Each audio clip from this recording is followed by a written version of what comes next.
this video, we're going to go over an additional normalization example, specifically looking at parking tickets. So this is students receiving parking tickets, possibly from public safety. So what I want you to do is normalize the following table into third normal form, following the standards we discussed in class. Consider looking at your assignment to see the steps to walk through the normalization process. So try this on your own, pause this video, and then come back to compare your answers. All right, welcome back. So I've gone ahead to the file directory and I've created two files. The first one is parking-tickets.txt and the second one is parking-tickets.relationalmodel.rm. I'm going to go ahead and open parking-tickets.txt. I have gone ahead and copied each of the steps that we normally see on our assignment, as well as the table in unnormalized form. So the first step here that we see is asking us to convert this table into first normal form. So I'm going to go ahead and do that. All right, I've gone ahead and converted this into first normal form. If you feel like the data is getting scrunched, you can always click here on the toggle landscape layout and it will display things in landscape instead of portrait layout.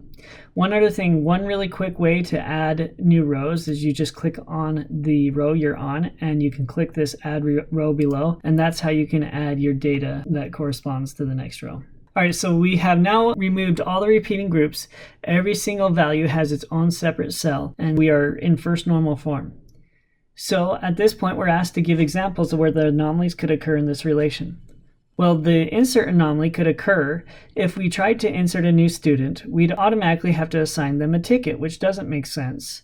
Or if we added a new code, we'd automatically have to associate it with a student or a ticket. If we added a new license, we'd have to associate it with a student as well. For an update anomaly, if I were to change Sally's last name from Green to another because she got married and changed her last name, I would have to update it for 3 cells. For a deletion anomaly, if I were to remove Sally Green altogether, you notice that we only have the third code that corresponds with her information. So we lose this code altogether. For the next step, we're to identify all the functional dependencies following the standards we discussed in class. So I'm going to go ahead and hold down Shift-Enter. This makes it so that the next bullet point doesn't automatically increase to D. Rather, it just gives me empty space to work with. I'm going to also turn on bold so that I can differentiate my answers from the actual question itself. So let's go ahead and start with student ID. So what does student ID determine? If I know the student ID 38249, will I know the last name of that student? Yes. Will I know the first name of that student? Yes. Will I know the phone of that student? Yes. Will I know the state license? Yes, I should know the state license. They should only be authorized to have a license in one state, or they'd have to surrender their license to another state. Will I know their license number? Maybe a student potentially could have 2 cars, so we may argue that a student has more than one license number. Does the student ID determine the ticket number? No, because we can see here there are 2 different values represented for Thomas Brown. Do they have different dates? Yes, so that means student ID does not determine date, nor does it determine code, and nor does it determine fine. So let's go ahead and model those functional dependencies. So student ID determines last name, first name, phone, and state license. All right, so let's go to the next one. Last name, does that determine anything? Well, there could be multiple students with the last name Brown, and so it'd be very hard for it to determine anything. Same goes for the first name. You may argue that a phone is associated with only one student, but there may be siblings that share a mobile phone. So for that example, we'll just skip phone as a determinant. State license. Does Florida determine anything? If I know Florida, will I know the student ID? No, because there could be multiple student IDs associated with Florida. Will I know any of this information? No. Will I know the license number? No, because Florida could, again, determine multiple license numbers. Will I know the ticket number? No, because all of these have different values, so we can rule out that state license does not determine anything. Will license number determine anything? Yes, if I know the license number, it should only be associated with one student. So let's go ahead and add that as a functional dependency. So license number determines all the student information. So we'll say that it determines student ID, and if it determines student ID, then it naturally will determine everything that student ID determines. All right, so let's look at the next one, which is ticket number. What does ticket number determine? If I know the ticket number, will I know the student who received that ticket? Yes, so let's go ahead and do that. So ticket number determines student ID and everything that it determines. So we'll go ahead and do that. Will it determine the license number? Yes, I will know the license number that's associated with that particular ticket. Will I know the date of that ticket? Yes. Will I know the code of that ticket? No, because potentially a ticket could have multiple codes on it. For example, it could have a parking ticket or a seatbelt ticket or a speeding ticket. So will it determine fine? No, because there could also be multiple fines associated with that. So we're going to just skip over that. All right, so let's go to date. Does date determine anything? No, date does not determine anything on its own. All right, does code determine anything? If I look at the code here, we have code of 2 and 38249, and then we have code of 2 and a different number. So it doesn't determine student ID, last name, first name, phone, state license, license number, ticket number, or date. But it does determine the fine. Notice that code number 2 is associated with $25 fines, and same goes for 1 is associated with a $15 fine. So we're going to say that code determines fine. All right, so we've gone through and identified all of our functional dependencies. At this point, if you have any trivial functional dependencies, such as augmented or equivalent trivial functional dependencies, make sure you remove them because we don't want to have any trivial functional dependencies in our model. I do not want to see your trivial functional dependencies, so if you have identified some, just make sure you remove them before you submit your final answer. All right, the next step asks us to identify the primary key. So to find the primary key, we're going to look at all the determinants and see which ones of those do not appear on the right. Well, let's start with student ID. Student ID is a determinant, and we can see that it appears on the right, so this is not part of the primary key.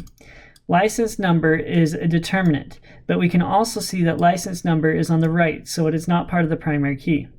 Ticket number is a determinant, but it is not on the right anywhere, so this is part of our primary key. So let's go ahead and identify it as such. All right, code is not on the right side, so that is also part of our primary key. So our primary key is ticket number and code together. So now we're asked to create the relational model of this table in first normal form. So let's go ahead and create a relation, and we'll call it ticket code, and this is going to be first normal form. All right, in ticket code, we're going to have student ID, and student ID in this case is an integer because we're just dealing with numbers. However, if it was Creighton student ID, we know that is a varchar because it's got letters and numbers in it. Last name is going to be a varchar. First name is going to be a varchar. Phone could be a big int, but in this case, since we're going to include the dash, let's just keep it as a varchar. State license is going to be a char because it only has 2 characters. License number is a varchar because it has both characters and numbers and spaces. Ticket number is going to be an integer. Date is going to be a date. Code is going to be an integer. And fine, let's have as a double. Typically, when I'm creating anything that has monetary values, I like to use double in case we need to track cents. From the steps we have followed so far, we're going to identify the primary key, which was ticket number and code together. So we're going to make both of these our primary key. All right, so we've gone ahead and done part E. So let's go to part F, where we're going to identify the full functional dependencies, is everything that's determined by the primary key. So the primary key together is ticket number and code. So what does ticket number and code determine? Well, if we look up above, we'll see that they don't determine anything. And so in this case, there are no full functional dependencies. So let's go to part G, where we're asked to identify all the partial functional dependencies. So the partial functional dependencies is anything that is determined by a subset of our primary key. So anything that's determined by ticket number alone or code alone. So if I come up here, we see that ticket number determines several fields and code determines fine. So I'm going to copy these and paste them down here. All right, the next step asks us to show the relational model that would exist after normalizing this relation into second normal form. So let's go back to our relational model, and in order to get to second normal form, I need to remove those partial functional dependencies. So to start, I'm going to just duplicate this so that I can keep my first normal form, and I'm going to change this ticket code to second normal form. All right, so we're going to remove first the ticket number information, and we'll call this ticket. As you recall, ticket number determined everything except for fine and code. So over here in the ticket relation, I'm going to keep everything except for code and fine. And then in the original relation, I'm going to get rid of everything that ticket number determined, but keep ticket number in this relation. Finally, I'm going to take ticket number, which is now a foreign key, and connect it to the primary key of the new relation ticket. All right, now I'm going to do the same thing for code. I'm going to duplicate this relation by holding down Control and dragging, and I'm going to change this from ticket code to just code. Now, code only determined fine, and we don't need ticket number anymore. So I'm going to go ahead and get rid of that. I'll get rid of fine over here because code determines fine, and I will connect this foreign key to this primary key. And now we have modeled our relational model in second normal form. All right, the next step asks us to identify all the transitive functional dependencies that would exist. So this is where A determines B and B determines C. So let's start with student ID. Do we have an A determine B and determine C? No, we don't. So let's go to license number. Do we have license number determining something that determines something else? Yes, license number determines student ID, and student ID then determines everything there. So I'm going to go ahead and copy license number, and I'll paste it down here. And then I'm going to copy student ID and everything it determines and paste it down there. So license number determines student ID, which determines all of that. All right, let's go to ticket number. Does ticket number determine anything that determines anything else? Yes, ticket number determines student ID, which determines everything there. So it's exactly the same as our license number one, except for it uses ticket number. All right, let's look at ticket number again. Ticket number, does it determine anything else that determines anything else? Yes, ticket number determines license number, which determines everything here. Now that we have our three transitive functional dependencies, we're ready to show the relational model that would exist after normalizing these relations into third normal form. So since we already have ticket number as a primary key, let's start here. So ticket number determines student ID, which determines last name, first name, phone, and state and license. So ticket number determines student ID, which determines last name, first name, phone, state, license. So what I'm going to do is I'm going to copy the second normal form, and I'm going to paste it, and I'm going to change all these to third normal form. All right, so with transitive functional dependencies, I'm going to keep my A in the original relation, so ticket number is going to stay here. The B, which is student ID, is going to become a foreign key and a primary key of the new relation, and then everything else that it determines is going to be moved to the new relation. So I'm going to just hold down Control and move ticket over here. And instead of it being ticket, we're going to name this student.